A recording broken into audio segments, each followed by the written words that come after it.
Hai sahabat Tina, sekarang kita lagi ada di Taman Wisata Alam Angke Kapuk. Dan ini tuh adalah salah satu hutan konservasi bakau di Jakarta loh.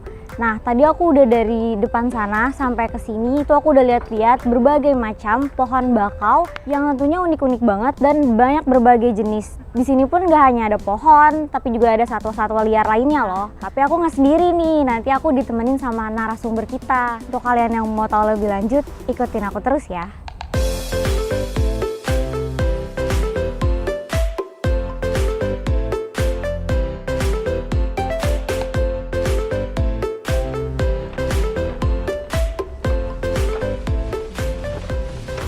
Halo Pak. Halo. Aku Riri. Ini sebelumnya aku mau kenalan dulu nih sama Bapak. Bapak namanya siapa nih Pak? Nama saya Resi Jatiwasito, cuma panggilan saya Pak Jati aja. Tadi aku udah keliling kan, aku dari depan terus aku masuk ke sini, terus aku tertarik banget sama hutan bakau di sini. Jadi aku minta tolong ya Pak untuk bantu aku nge-explore tempat ini. Pertama aku mau tahu sejarahnya dulu nih Pak, sampai hutan ini sekarang jadi sebagus ini, seramai ini tuh gimana sih Pak? Jadi dulu sejarahnya ya, awalnya hutan ini adalah kawasan hutan Angke Kapuk. Cuman waktu itu kawasan ini sudah dirambah oleh masyarakat. Jadi Pak Jati tugas di sini tahun 2002 ini kawasan ini sudah gundul ya, paling hanya berapa persennya aja ya. Dan areal ini luasnya meluas sekali, kurang lebih 99,82 hektar. Nah, kawasan ini sudah dirambah oleh masyarakat. Jadi bagaimana saya harus mengeluarkan masyarakat yang ada di kawasan ini, karena kawasan ini dulunya dibuat tambak. Jadi bikin tambak udang, tambak ikan. Nah, jadi ini hutan, sebetulnya hutan konservasi. Dulu salah kaprah karena dulu ada istilah tanah tidur. Nah, inilah mereka salah persepsi, jadi tanah tidur itu sangkanya tidak berguna. Ternyata hutan ini adalah hutan konservasi yang harus dijaga dan dilindungi sebetulnya.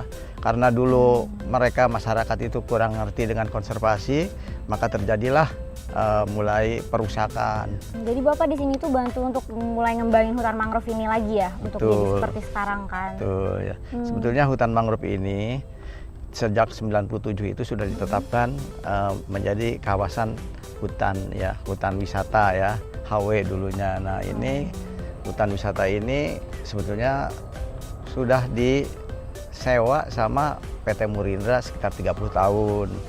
Jadi PT Murindra itu menyewa tanah kehutanan ini kurang lebih 99,82 hektar. Nah, ini kita sekarang ini bagaimana untuk mengembalikan lagi hutan yang rusak supaya kembali lagi seperti semula. Nah, ini kita punya cara, yaitu penanaman lagi, jadi restorasi lagi gitu. Biar lebih berkembang lagi kan. Betul, ya Pak pastinya. Lebih bagus lagi ya. Kita maunya hutan kawasan ini adalah supaya bisa baik lagi seperti sedia kala. Yang tadinya hutan ya kita kembalikan lagi menjadi hutan. Tapi karena ini biayanya sangat besar sekali, nah inilah PT Murindra itu bisa bikin program untuk penanaman. Jadi itu ya Pak untuk sejarah dari hutan mangrove ini. Oh ya Pak, ini aku mau lihat-lihat lagi dan mau nanya-nanya lebih jauh lagi tentang hutan mangrove ini ya Pak. Boleh. Boleh dibantu ya Pak? Boleh.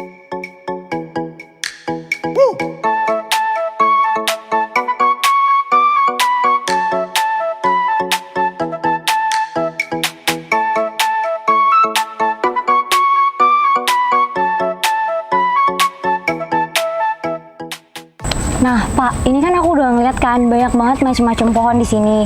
Nah itu tuh ada berapa jenis sih Pak pohon bakau yang ditanam di sini dan ada apa aja? Yang ditanam di sini pohon bakau itu adalah pohon bakau Rhizophora macronata yang paling besar ya. Nah, ada juga yang stilosa. Yang stilosa ini bentuknya kayak gini nih, kayak sebelah sana tuh ada. Nah, ada juga apiculata. Itu pohonnya jenisnya api-api, warnanya agak coklatan ke ini. Kalau yang ini adalah pohon api-apinya, api-api. Bedanya apa? Akarnya akar dari bawah, akar nafas nih. Akar nafas kayak gini. Nah, ini bisa menyerap garam. Jadi air laut itu bisa payau karena ada pohon ini nih yang menyerap dan bisa merubah airnya menjadi payau. Nah, kalau kita jilat di sini, ini mengandung asin, ini garam ini, garam asin ini. Oh, Iya. jadi nyerap garamnya tuh Ini. nyampe ke pohon Iya, jadinya pohon seperti ini. ini. Oh. Jadi oke. rata-rata ya hutan mangrove itu menyerap air asinnya menjadi payau. Dia ada yang spesialnya lagi nggak, Pak? Yang spesialnya itu yang mukronata tuh, yang sebelah sana tuh, Mukronata. yang sebelah sana. Ini buahnya kayak gini panjang nih, Oh. panjang-panjang dia lucu lebih panjang, banget. lebih panjang daripada ini. Nah ini mungkin pasti yang pendek ya, Pak? kalau ini bisa dibuat kalau kita ngebatik di daerah itu Pekalongan sama daerah Tegal ini buat pewarna batik asal dasarnya itu. Oh, itu apa Jadi itu, Pak? warnanya ini nanti dipres keluar itu cairannya. Jadi ini buat pewarna. Kalau kita nyelup bikin batik tuh kayak warna dasarnya dicelupin. Nah inilah warna daripada pohon bakau ini. Oh, yang diambil apa itu, Pak? Yang diambil ini bijinya atau ininya tangkainya? nanti semua dipres nanti keluar cairannya. Nah itu buat bahan pewarnanya biasa direbus itunya digodok gitu. Oh, Iya. terus ada apa lagi nih, Pak? Nah selain ini juga ini pohon bakau itu sangat bagus sekali buat arang. Kenapa buat hutan arang. bakau sering ditebang? Karena dimanfaatkan buat dibikin arang. Arang kalau kita lihat batu berater itu di dalamnya kan ada yang hitam tuh. Iya. Nah itu arang daripada bakau. Dari sebetulnya. pohon bakau ini ya.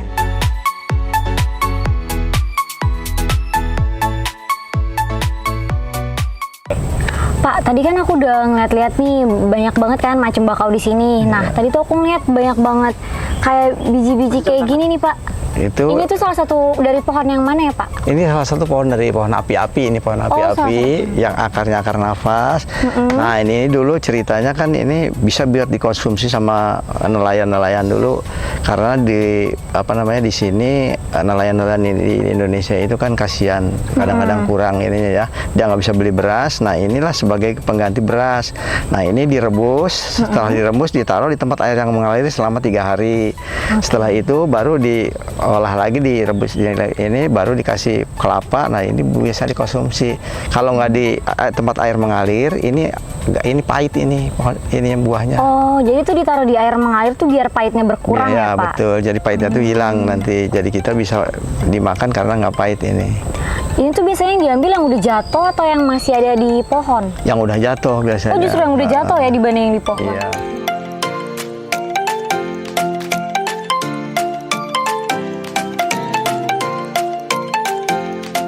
Nah, ini kita lagi mau kemana nih, Pak? Ke lokasi pembibitan. Oh, Ya, pembibitan. buat bibit di sini, bibit bakau ya.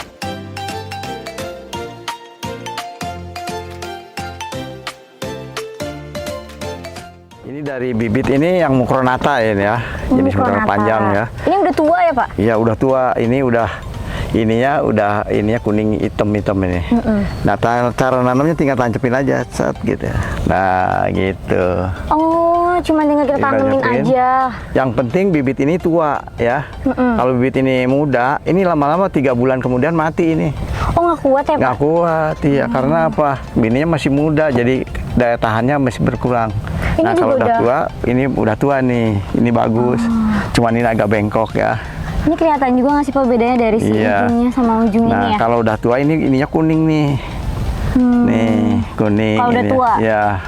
Oh, Jadi oke. kita kalau udah kuning udah jatuh sendiri, nah baru kita pindah. Nah kita bikin polybag ini kita tanam di sini. Ini boleh aku lihat gak Pak yang ini? Ya boleh. Nah.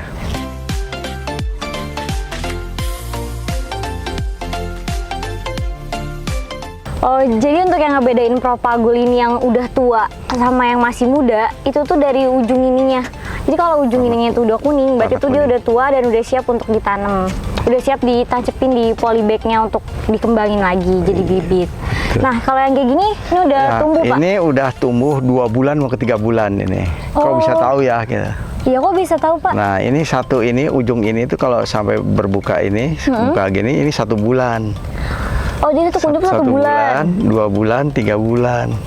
Oh, sebulan Pak itu ya? Iya, Oh. baru dia ini setelah itu baru kita pindahkan ke tempat yang lain. Ini contohnya ini. Nanti Oh. caranya gini. Ini Pak. ini ada bronjong, nanti diisi lumpur nih, diisi lumpur semua. Nah, setelah itu baru ditaruh di sini, diisi lumpur lagi, kita ikat pakai batang. Ini ada tonggaknya biasanya. Tinggal diikat aja. Kira-kira berapa bulan nih Pak baru bisa dipindahin ke sini? Ini 3 bulan sampai 4 bulan. Oh, 3 bulan 4 bulan udah bisa masuk bisa sini. udah pindah di tempat lokasi penanaman ya. Kalau ini kan pembibitan. Itu. Berarti udah pasti yang udah kuat ya Pak ya? Iya kuat, ini udah hidup ini. Ini polybag-nya nanti dilepas atau gimana Polybag Pak? ini tidak dilepas karena kenapa dilepas? Kalau dilepas ini nanti tanah yang ada di sini nanti bisa habis. Soalnya jadi kalau kita umpamanya bibitnya udah ditanam di sini, nanti ini biasa turun nih ininya, lumpurnya tuh turun. Nah itu kalau kita ambil ini nanti tinggal akarnya aja. Oh jadi nggak ada tanahnya ya Pak ya? Oh iya. Jadi ini nanti ditambahin lumpur lagi, dipenuhin lagi. Nah setelah dipenuhin lagi, nanti baru nih untuk kedepannya hidup terus dia. Gitu.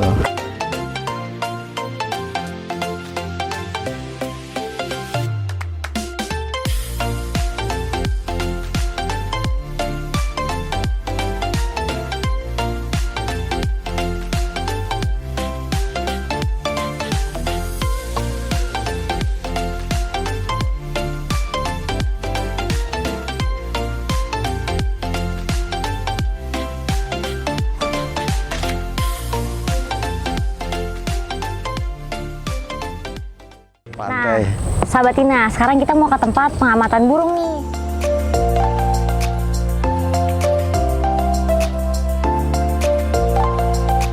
Nah, sekarang kita udah sampai nih Pak. Ini ada menara ini nih, fungsinya untuk apa nih Pak? Jadi menara ini fungsinya sebetulnya untuk pengamatan burung. Jadi kalau orang dari luar itu buat watching maksudnya ya. Nah ini kalau kita mau ngeliat burung, di sini dulu burung pantai banyak sekali. Dan cuman karena menaranya juga harus ditinggikan lagi, jadi kita nggak kurang leluasa. Nanti kita naik aja ke atas ya supaya bisa kelihatan burung-burung.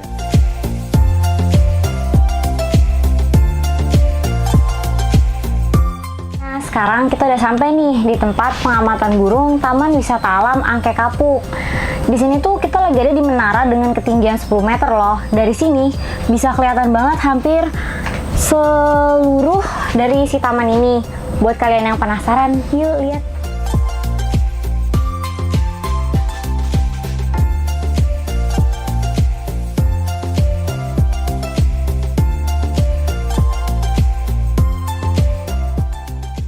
Nah, tadi kita udah keliling Taman Wisata Alam Angke Kapuk. Seru banget loh. Tadi aku udah muter-muter hampir ke seluruh daerah di sini. Tadi aku juga udah sempet naik ke atas untuk lihat burung-burung di sini di menara pengamatan burung. Sekarang kita udah sampai di penghujung acara nih. Untuk bapaknya makasih ya Pak udah bantu aku untuk keliling-keliling di sini, bantu aku nanya-nanya tentang bakau. Jadi aku lebih banyak pengetahuan tentang bakau itu sendiri. Iya. Terima kasih ya untuk udah berjalan-jalan ke taman wisata. Dan pesan Pak Jati sih ini aja, supaya bagaimana caranya menjaga masyarakat, menjaga Taman Wisata Alam Angke Kapuk ini tetap lestari dan bisa dinikmati oleh anak cucu kita nanti ke depan. Itu aja. Nah buat sahabat Tina, jangan lupa ya selalu jaga kesehatan, jangan buang sampah sembarangan, dan jaga selalu lingkungan kita ya. Jangan lupa subscribe juga nih. Bye-bye!